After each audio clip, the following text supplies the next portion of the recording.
राजस्थान में 3 विधायकों की विधानसभा सदस्यता पर खतरा मंडराता हुआ नजर आ रहा है। उन 3 विधायकों के नाम है नागौर के खींवसर से रेवंत राम डांगा, बयाना से विधायक निर्दलीय जो विधायक हैं रितु बनावत और हिंडौन से अनीता जाटव।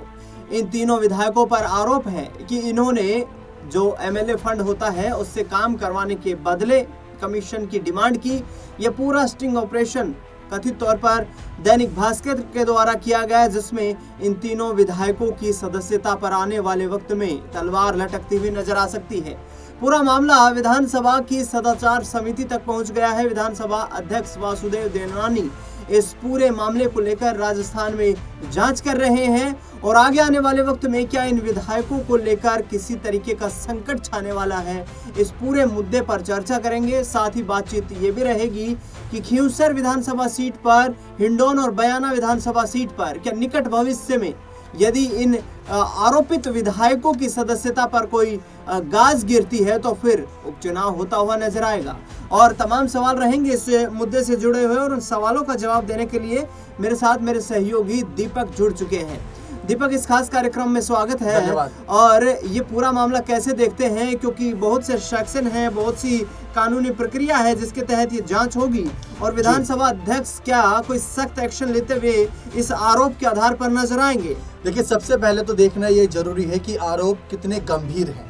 उसके बाद इस प्रोसीजर को आगे फॉलो किया जाएगा। और जैसा कि आपने बताया, सदाचार एथिक्स कमेटी जो है वहां तक ये मामला गया है, तो वहां उनको 6 जनवरी को जो खबरें आ रही हैं, 6 जनवरी को अपने बातें रखनी, अपने सबूत, अपने पक्ष रखना है कि हम इसमें निर्दोष हैं, हमारा ऐसा कोई दोष नहीं है। समझने वाली बात यह कि वीडियो प्रूफ या फिर जो भी उनके खिलाफ ऑडियो प्रूफ की बात की जा रही है वो कितनी जांच में सही पाई जाती है। आज के समय ये भी देखना रहेगा, क्योंकि आज का आर्टिफिशियल इंटेलिजेंस का जमाना है। किसी की आवाज, किसी की नकली वीडियो बनाने का कह सकते चुटकियों में काम हो जाता है और उसकी नकली वीडियो बनकर तैयार हो जाती है। तो वो भी यहाँ पर गौर करने वाली बात रहेगी। लेकिन कई विपक्षी नेताओं ने कहा कि इस मामले में जांच तेजी से होनी चाहिए और इस मामले को एक बड़े नजरिए से देखना चाहिए, क्योंकि ये तो सिर्फ वो मामले हैं जो पकड़ में आ गए।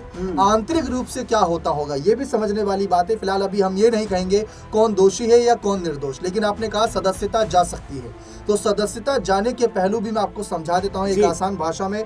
सदस्यता जाने के भी कुछ कारण होते हैं। जैसे अगर कोई विधायक है और उसको 2 साल की या उससे अधिक की सजा मिली है, मामला चाहे कोई भी हो, तो ऐसी सिचुएशन में उसकी सदस्यता रद्द कर दी जाती है। जो उसे कानूनी सुविधाएं मिल रही हैं वो रद्द कर दी जाती है। अब ये जो कह सकते हैं कि ये कमीशन वाला मामला है, इसमें कौन सी धारा इन पर लगेगी, अभी क्योंकि एफआईआर को लेकर कुछ ज्यादा खबरें नहीं है, मामला उस ओर नहीं गया है। अभी सदाचार एथिक्स कमेटी का आपने जिक्र करा, तो वहां पर इनको अपनी बात रखनी होगी। अगर वहां ये गलत साबित होते हैं तो ये मामला आगे जाएगा, कोर्ट के समक्ष तक जाएगा, पुलिस इस मामले को आगे तक लेकर जाएगी। फिर उसके बाद वहां पर इन पर अगर भ्रष्टाचार जैसे गंभीर आरोप पाए जाते हैं और उसमें 2 साल या उससे अधिक की सजा रहेगी, तो रिप्रेजेंटेशन ऑफ पीपल एक्ट 1951 धारा 8 के तहत विधायक की विधानसभा सदस्यता अपने आप समाप्त हो जाएगी और सीट खाली घोषित हो जाएगी और फिर इस सीट पर उपचुनाव होगा। लेकिन उससे पहले देखने वाली बात यह होगी कि जो इनके खिलाफ आरोप लगे हैं उस पर पार्टी का क्या एक्शन होता है, क्योंकि ऐसी सिचुएशन में अगर पार्टी अपना सिंबल वापस ले ले तो क्या होता है कि अगर उससे सिंबल वापस ले लिया तो वो जो विधायक है उसकी सदस्यता भी रद्द हो सकती है, क्योंकि सिंबल वापस ले लिया और पार्टी ने ये कह दिया कि अब इस नेता से हमारा कोई लेना देना नहीं, और वहां पर जहां से जीते हैं वहां सिंबल मान्य होता है और वो चेहरा मान्य होता है। और अगर सिंबल नहीं है, चेहरा है, तो उस बात पर बात नहीं बनेगी।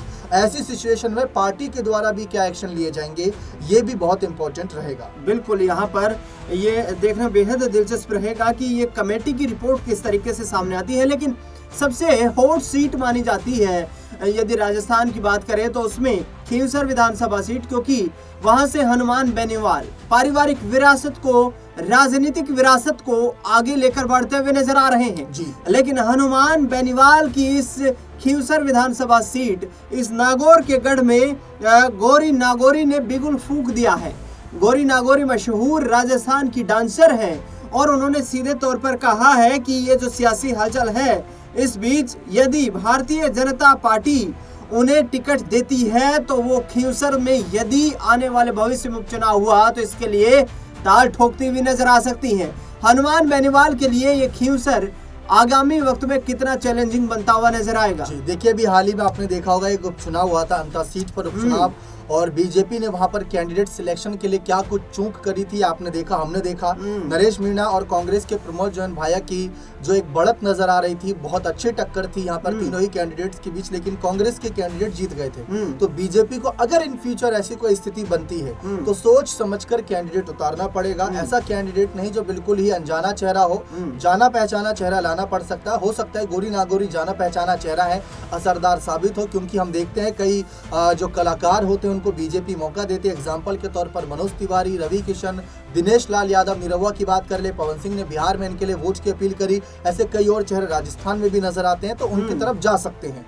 लेकिन सबसे पहले, जैसा कि मैंने आपको यहाँ पर कहा, कि सबसे पहले देखने वाली बात ये होगी कि सिर्फ आरोप लगा देने से बात नहीं बनेगी। सबसे पहले इनके खिलाफ कोर्ट की क्या कार्रवाई रहती है, जो इन पर मुकदमे की बात की जा रही है, जो इनके खिलाफ भ्रष्टाचार के आरोप लगाए जा रहे हैं, वो कितने सत्य साबित होते हैं कोर्ट के समक्ष कानूनी रूप से। अगर सीट खाली नहीं हुई, सदस्यता रद्द नहीं हुई, तो भाई गोरी नागोरी कितना ही बिगुल बजा ले, उसकी आवाज कितनी दूर तक जाए, यहाँ पर एक और कॉन्ट्रडिक्शन तो हो सकता है ना दीपक। कॉन्ट्रडिक्शन ये हो सकता है कि रेवंत राम डांगा जो है, रेवंत राम डांगा, वो यहाँ पर दागी चेहरा बन चुके हैं। तो गोरी नागोरी के रूप में क्यों न भारतीय जनता पार्टी के पास जब एक विकल्प मौजूद है तो उस विकल्प का इस्तेमाल करें और हनुमान बेनीवाल के मजबूत किले को ध्वस्त करें। क्योंकि हमने अक्सर देखा है कि विभिन्न प्रदेशों में जो स्थानीय राजनीतिक दल होते हैं, क्षेत्रीय दल जिन्हें बोला जाता है, उनका मजबूत सियासी प्रभाव देखते हुए भारतीय जनता पार्टी कुछ ऐसी कोशिश करती है जिससे उस क्षेत्रीय राजनीतिक दल का प्रभाव वहां से कम हो सके और बीजेपी की साख मजबूत हो सके।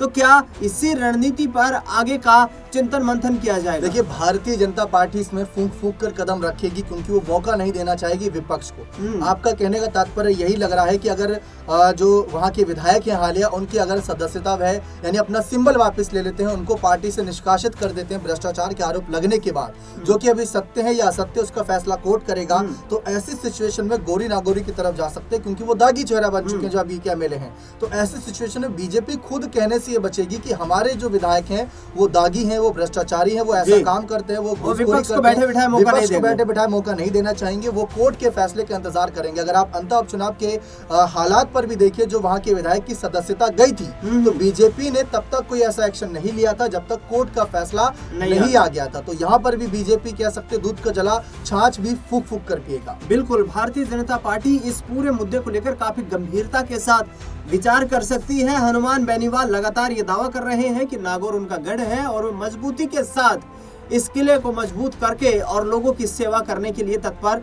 दिखाई दे रहे हैं। वहीं गोरी नागौरी का ये दावा है कि वो नागौर की बेटी है और अपने लोगों की सेवा करना चाहती है।